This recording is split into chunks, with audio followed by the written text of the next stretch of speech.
Hey guys, I'm working on page 99 of Jane Smith Wannabe Gladiator today. Had dinner, and let's review Tintin in the Land of the Soviets real quick before going back to the drawing board. So, as I understand it, this has been out of print for a long time, or it's been very hard to get an edition of it in English. They've re-released it for the collected edition, which censors one volume, but I was able to get that volume separate. So, Tintin in the Land of the Soviets, it's not nearly as polished as the later Tintin works. That's kind of like obvious the second you take a look at it. However, I would still say it's interesting from the perspective of you see Hergé develop. I think he makes significant artistic developments from the very first pages, and just by the end of this volume, he's already starting to improve the dynamism of his style.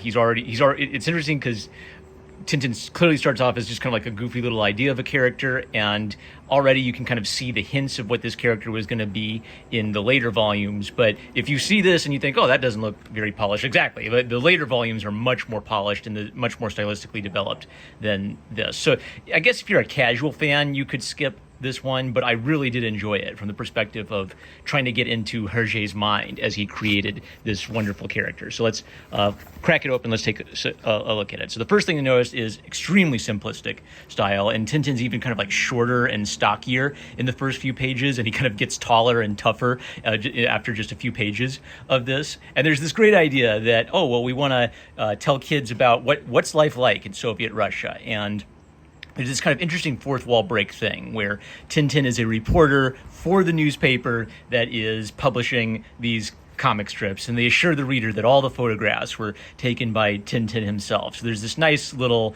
suspension of disbelief. Come on a little adventure with us, kids, and let's see the real story of our reporter Tintin investigating Soviet Russia. One of the things I noticed in this volume is that Tintin is a lot cartoonier, meaning he survives things I think would have killed him in later volumes. So someone puts a bomb on the train and blows him up. He gets hit by the train, and he's just got a black eye. So later volumes, the fact that Tintin's continually in real life or death situations, it adds tension to the situation. You feel like he's really got to get out of this, or it could be, or his goose is cooked. This version of Tintin is a little bit like an old timey goof. Kind of comedy newspaper comic strip character where he can get hit, and like Bugs Bunny, he bounces right back. So that's one difference I noticed. Let's hop ahead a little bit. Why did I mark this? Okay, so it's a Tintin making fun of communists. So I was really surprised by how much history was packed into this. So he sees English communists, or what the Russians would call English communists, useful idiots, getting a tour of a Potemkin village. The Soviets show them how wonderful and amazing their factories are, but they're just running these factories for the English foreigners for propaganda purposes. Later, we see what's important is this has a sort of old-timey newspaper sense of comedy to it. So the communists have a vote, then they just hold up the guns and say, any objectors? Okay, good, it's a unanimous vote. So it actually reminds me a lot of newspaper strips by E.C. Cigar, kind of like that old-time era where these were more like vaudeville performances. There are lots of comedic beats. I think all of these were done in 2-page segments, so there's a nice kind of like brief rhythm to everything. Boop, boop, ba-doop, the end, Herge, new page, ba-doop, ba-doop, and that reinforces a lot of the comedy. There's a page here I want to mark. Okay, so this has got probably an example of Hergé having a very stiff style that he develops later. So the gag is he's going to run and crash down the door. Tintin opens the door at the last second. He runs through and crashes into the wall, and then Tintin shuts the door shut.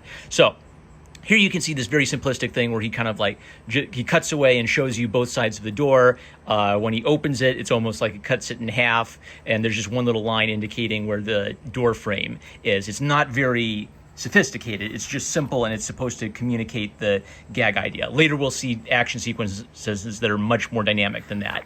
One classic thing about Tintin is he's always getting into dangerous situations. Sometimes he uses his clever wits to get out. Sometimes something lucky happens. I've seen this kind of gag over and over again. He kicks and strains against the door. He thinks he's doomed. He's going to have to lay down and freeze to death. And he sneezes, and then the door just pops off its hinges. Great gag. Already Hergé knows that this is a this is both an adventure and a comedic character. This is an example of something I thought wasn't very sophisticated. So Tintin's thrown into a dungeon, and they just so happen to have a diving suit there that he can use to get out. I think later volumes, the traps and the escapes were much more carefully thought out. Here it's more like, okay, he's in a room, I gotta get him out. There's a suit. He has a suit. That'll get him out of the situation. Look, they talk about how the Russians have to kill the kulaks because the kulak farmers are a threat to the Soviet power. This is so based. I love it. All right, hopping ahead. This is a sequence I thought was much more dynamic than the earlier ones. Earlier, it was kind of like a stiff and flat on. Here, Tintin's diving down.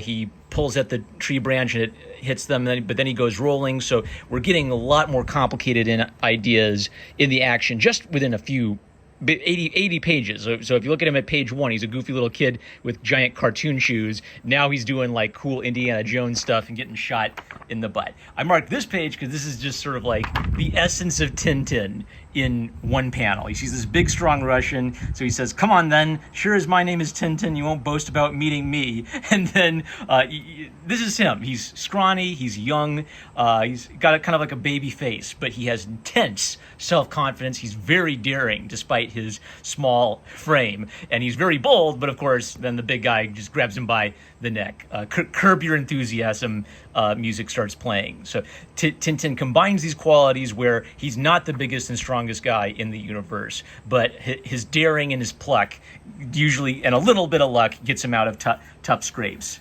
Hopping ahead. Okay, I marked this because another theme of a lot of these stories is Tintin, visits these other cultures. He'll, dress up in the outfits of the other culture. He's like the boys' version of the dress-up doll, traveling the world. He gets an aviator suit. He gets a Russian motorcycle suit. Now, I marked this because there are pages where clearly little details are getting left out. It's probably because they're having to scan old newspaper strips to get these, and sometimes those newspaper strips would lose little details. It's interesting because these characters were clearly designed. The reason these characters were designed so simple is the newspaper format was so crappy, basically. They had to be simple for people to be able to read their expressions and their body language and see what's going on. So there are a few little moments where, a detail gets left out. That may not be the fault of the restorers. If they lost that detail, and they can't restore it. Generally, I think it's very clean and legible throughout. So restoration-wise, very solid.